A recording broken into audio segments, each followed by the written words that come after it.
So for me, a computer has always been a bicycle of the mind, something that takes us far beyond our inherent abilities. And I think we're just at the early stages of this tool, very early stages. And we've come only a very short distance, and it's still in its formation, but already we've seen enormous changes. I think that's nothing compared to what's coming in the next 100 years.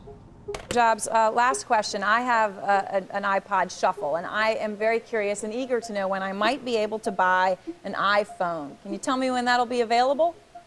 You know, we never talk about unannounced products, so if we ever do announce something like that, I'd love to talk to you about it then. Well, you know, we're working on a bunch of great stuff, but I can't talk about it.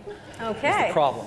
And every once in a while, a revolutionary product comes along that changes everything.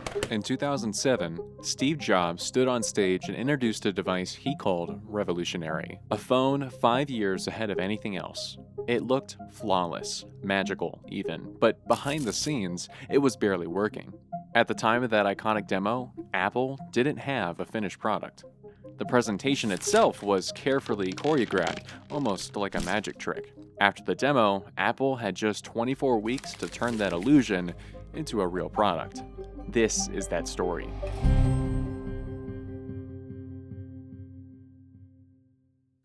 Development of an Apple smartphone began in 2004, where Apple's team of engineers began building concepts for the company's next revolutionary product, codenamed Project Purple.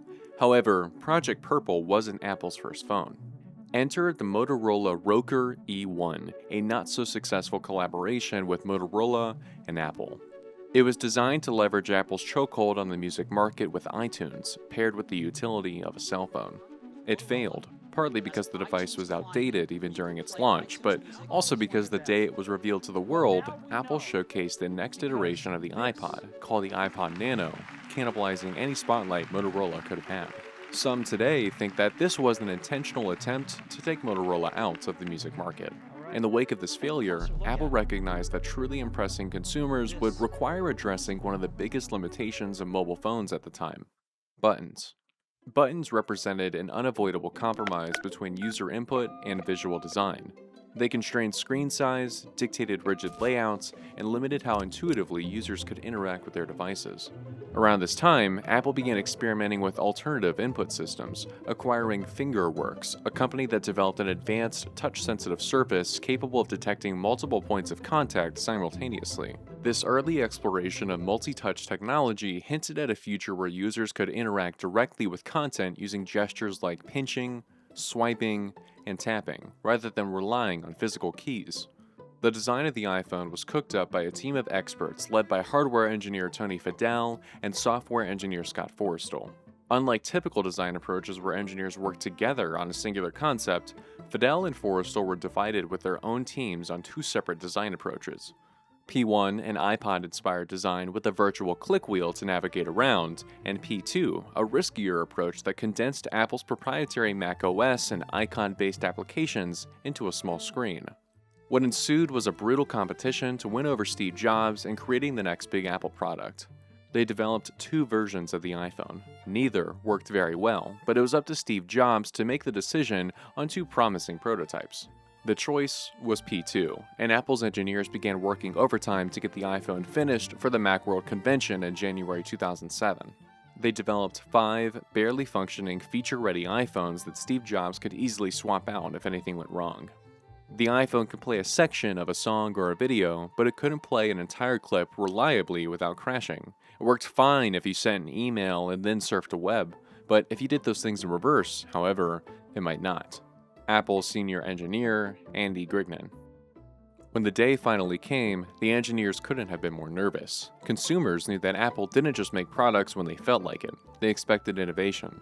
Steve Jobs walks on stage and says this. This is a day I've been looking forward to for 2.5 years.